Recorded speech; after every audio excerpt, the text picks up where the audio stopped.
सुप्रभात दोस्तों, welcome to S2 classes, Subra Saraswati classes. तो जैसा कि हमने आपको इंग्लिश के एग्जाम के बाद बताया था कि इंग्लिश के एग्जाम में passage case study based question के पैसेज को पढ़ के ही आंसर दे सकते थे।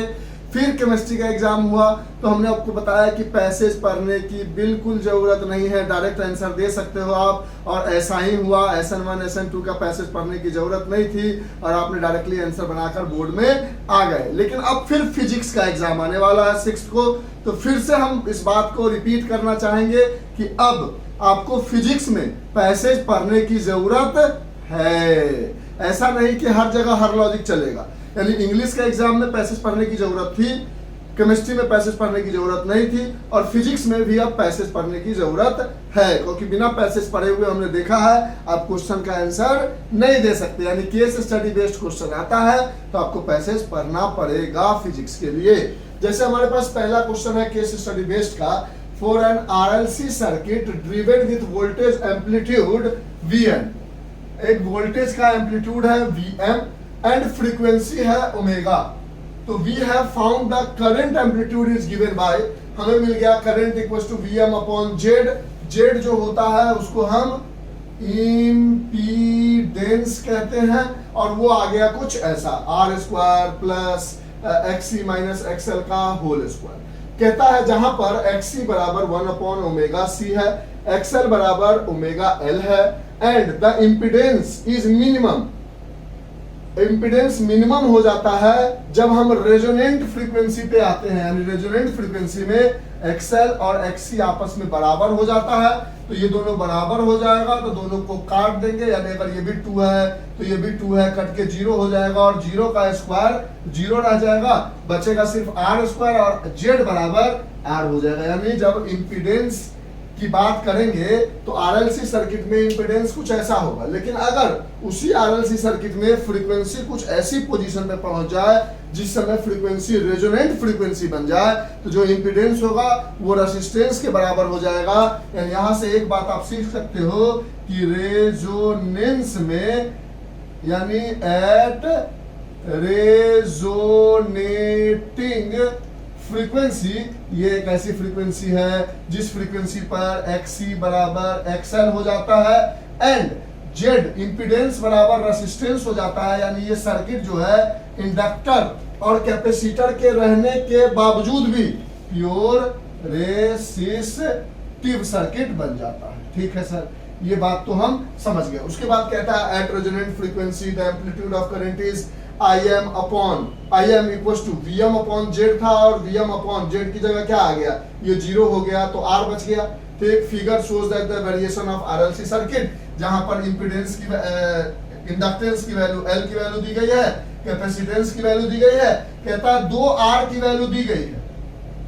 अब ये ग्राफ एक बना दिया गया है, ठीक है। यानी ओवरऑल इस क्वेश्चन में हमें यही समझाया गया है कि RLC सर्किट में हमारा जो फॉर्मूला होता है करंट का वो ये होता है, लेकिन उसी RLC सर्किट में अगर हम रेजोनेंट फ्रीक्वेंसी पे पहुंच जाते हैं तो फॉर्मूला ये बन जाता है, ये पूरा टर्म 0 हो जाता है। 2 कैपेसिटर और इंडक्टर की वैल्यू दी गई है, 2 अलग अलग रेसिस्टेंस दिया गया है और एक ग्राफ बनाया गया है। यही सारी कहानी आपको समझाई गई है इस केस बेस्ड स्टडी में। अब इसमें से आपको क्वेश्चन पूछता है कि what is the value of resistance for graph 1 and graph 2। ये पहला ग्राफ 1 ये है बड़ा वाला और ग्राफ 2 ये है छोटा वाला। तो कहता है कि जितना ज्यादा ग्राफ शार्पनेस होगा, जितना ज्यादा शार्पनेस होगी, रेसिस्टेंस उतनी कम होती चली जाएगी। क्यों? क्योंकि I बराबर Vm अपॉन R है, ये जितना कम होगा करंट उतना ज्यादा होगा और ग्राफ में करंट ऊपर है तो ग्राफ की शार्पनेस जितनी ज्यादा होगी रेसिस्टेंस उतनी कम होगी। यानी 2 रेसिस्टेंस है 100 और 200, तो ग्राफ 1 के लिए रेसिस्टेंस क्या हो जाएगी 100 ओम और ग्राफ 2 के लिए रेसिस्टेंस क्या हो जाएगी 200 ओम। और अगर ग्राफ थोड़ा सा और नीचे करके बनाया होता तो उसका रेसिस्टेंस 200 से और ज्यादा बढ़ जाता। अगर ग्राफ थोड़ा और ऊपर करके बनाया होता तो उसका रेसिस्टेंस 100 से और कम हो जाता। यानी ग्राफ जितना ऊपर चलता जाएगा रेसिस्टेंस उतना कम होता जाएगा, ग्राफ जितना नीचे जाता जाएगा रेसिस्टेंस उतना बढ़ता चला जाएगा। पहला चीज हमने समझ लिया, पहला क्वेश्चन का आंसर हो गया और बहुत इजी केस स्टडी बेस्ड है। हाँ, जिन बच्चों को ये नहीं पता कि आरएलसी सर्किट में ये फार्मूला कहाँ से आया, आरएल सर्किट क्या होता है, आरसी सर्किट क्या होता है, तो आप बोलोगे तो उसका हम इंडिविजुअल वीडियो बना देंगे। यानी पहले क्वेश्चन का आंसर हो गया कि ग्राफ 1 के लिए रेजिस्टेंस 100 ओम है, ग्राफ 1 जो है वो बड़ा वाला है, ग्राफ 2 के लिए रेजिस्टेंस 200 है। अब कहता है what happens to the inductive and capacitive reactance. XC जो होता है उसको हम कहते हैं capacitive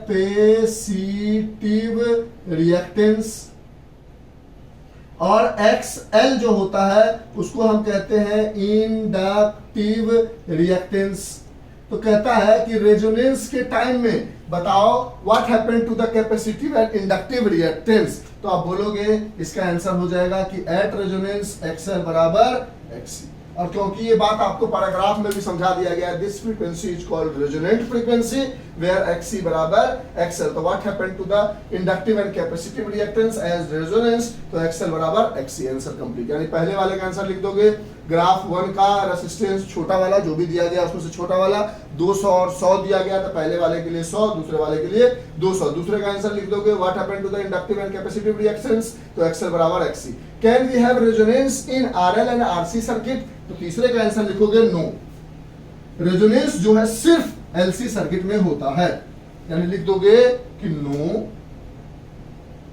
there is no any resonance in RL and RC circuit. RL और RC सर्किट में कोई रेजोनेंस नहीं होता है।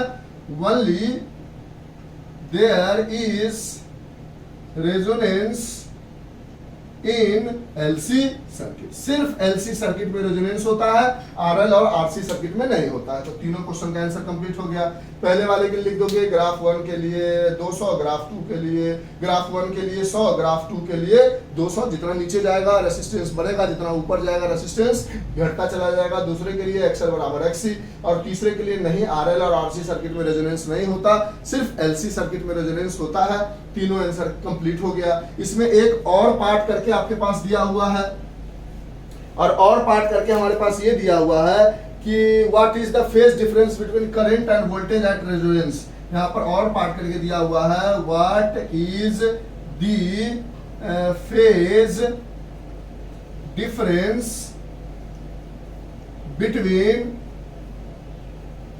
Voltage and current. तो एक बात याद रख लो, एट रेजोनेंस, रेजोनेंस के समय में वोल्टेज और करंट का फेज डिफरेंस क्या होगा, तो बोलोगे phase difference is 0 degree. Phase difference जो होगा वो 0 डिग्री होगा, यानी जिस डायरेक्शन में करंट होगा उसी डायरेक्शन में वोल्टेज भी होगा। यानी there is no any phase difference, यानी फेज डिफरेंस कुछ भी नहीं होगा वोल्टेज और करंट पे एट रेजोनेंस। यानी यहाँ तक ओवरऑल आपने देखा कि RLC सर्किट की पूरी कंडीशन हमें ग्राफ क्या कहते हैं पैराग्राफ में समझा दी गई थी। उस पर हमसे 4 क्वेश्चन पूछा गया कि बताओ पहले इन दोनों ग्राफ के लिए किसका क्या रेसिस्टेंस होगा, तो जो जितना ऊपर है उसका रेसिस्टेंस उतना कम, जो जितना नीचे है उसका रेसिस्टेंस उतना ज्यादा। 2 रेसिस्टेंस था 100 200, तो ऊपर वाले के लिए 100 कह दिया, ग्राफ 1 के लिए, ग्राफ 2 के लिए 200 कह दिया।